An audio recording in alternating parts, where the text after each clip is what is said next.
Throughout history, sewing needles have kept things from falling apart at the seams. From primitive times when needles were made of bone to today's thin steel versions, sewing needles have played an important role in our lives. For many years, this simple tool made it possible to clothe an entire family.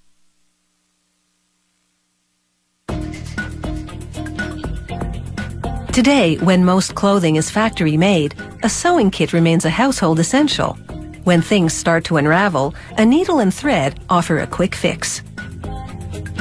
Sewing needles begin with thin steel wire.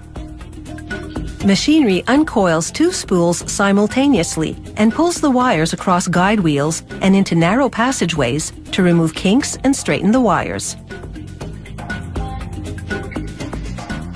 And then cutters slice them to the length of 2 needles. The wires exit into shaking chutes and fall into bins in neat piles. Each one will be used to make 2 needles.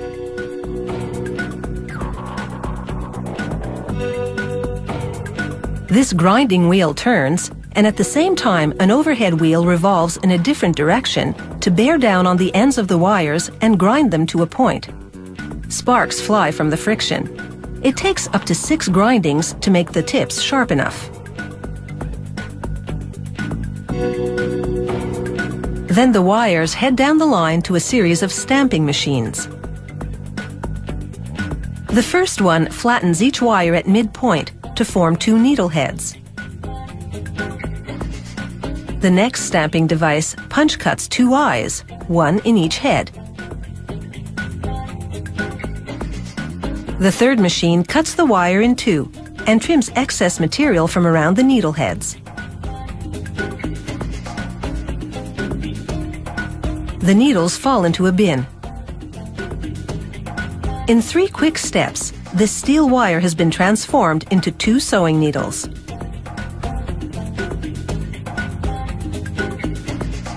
Next, they toughen the metal by first baking the needles in an oven and then quickly bringing down their temperature.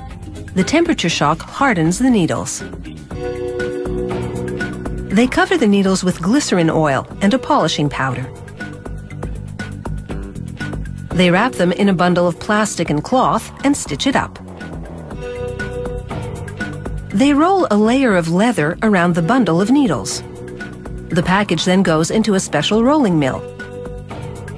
It spins in this machine for 2 days. Inside, the needles agitate with the polishing ingredients and they emerge looking much smoother. Then it's into a washing machine for a scrub with soap and water.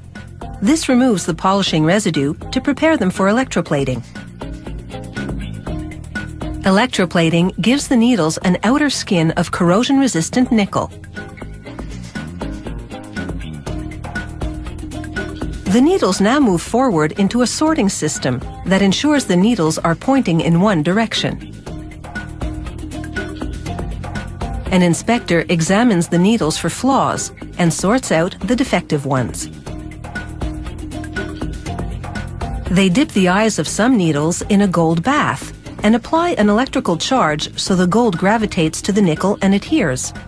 A little gold around the eyes makes them stand out, so these needles should be easier to thread. Meanwhile, the production of pins is well underway. Gas jets melt glass into tiny dollops, which stick onto the tops of the pins as they roll by. The glass hardens in seconds, going from transparent to opaque. These glass-headed pins are now ready for hemming and other sewing jobs. The pins fall between 2 revolving cylinders. The space between the cylinders gradually narrows. This sorts the pins by size as they drop into various bins below. Now all that's left is the packaging. The packaging line is entirely automated. Robots drop sewing needles into grooves in plastic packages, and the packages move forward. The timing is flawless. Finally, a transparent cover showcases this product's many selling points.